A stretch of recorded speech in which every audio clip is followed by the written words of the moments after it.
Perkenalkan, kami dari kelompok 11. Di sini kami akan memaparkan project based learning kelompok kami yang berjudul Analisis Kegagalan Audit pada Bernard L. Madoff Investment Securities atau BMIS tahun 2008. Sebelumnya kami izin memperkenalkan diri terlebih dahulu.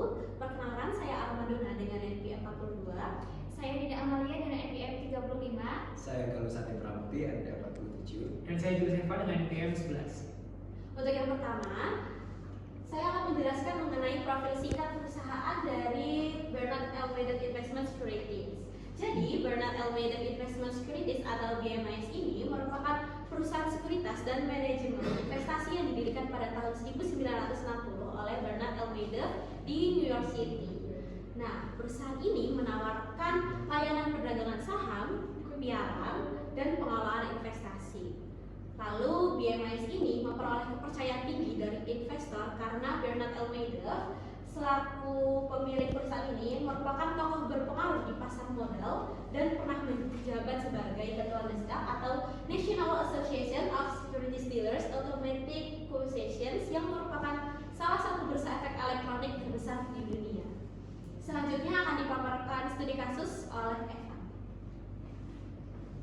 Oke, baik, selanjutnya ada studi kasus. Jadi pada tahun 2008 terungkap bahwa Bernard L. Madoff Investment Security LLC atau BIMS ini itu menjalankan skema Ponzi, yaitu dia membayar investor lama dengan menggunakan dana dari investor baru, bukan malah membayarnya dengan investasi yang sebenarnya. Nah, kecurangan ini itu sudah terjadi selama bertahun-tahun dan menyebabkan kerugian sangat besar hingga miliaran dolar Amerika Serikat bagi para investor. Nah, audit perusahaan yang dilakukan oleh Freeling dan juga Horowitz ini itu dinilai gagal mendeteksi fraud karena kurangnya bukti audit yang memadai dan juga rendahnya skeptisisme profesional auditor.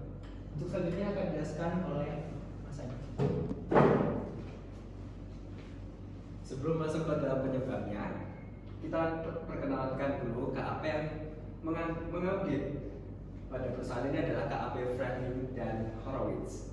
Penyebab pertamanya jelas karena auditor gagal memperoleh bukti audit yang tepat. Yang kedua, kurangnya skeptisme profesional dalam pemeriksaan. Yang ketiga, prosedur konfirmasi aset dan investasi tidak dilakukan secara memadai.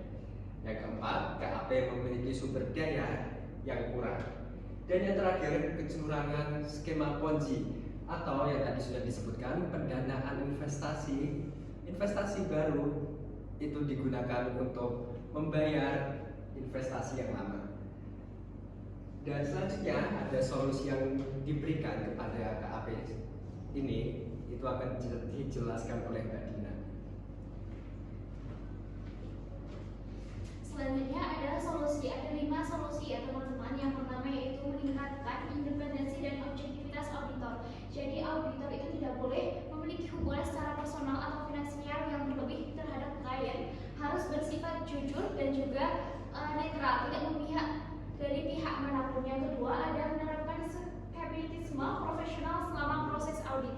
Jadi audit harus benar-benar melakukan proses pengauditan dengan kritis, dengan tajam, apalagi kalau ada laporan keuangan yang sempurna itu harus didalami dengan benar-benar dengan teliti. Yang ketiga yaitu ada melaksanakan konfirmasi dan verifikasi bukti audit secara independen.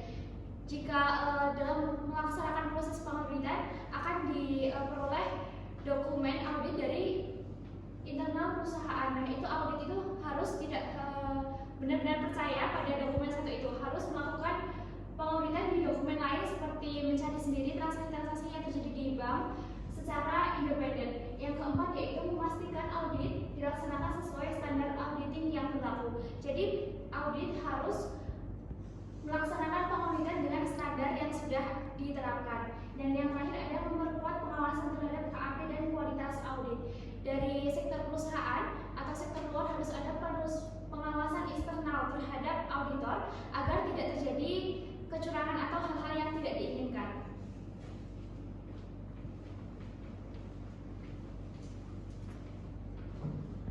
Cukup sekian pemaparan project based learning dari kelompok 11 mengenai kegagalan audit pada Bernard L. Madoff Investment Securities atau BMIS pada tahun 2008. Kurang lebihnya mohon maaf.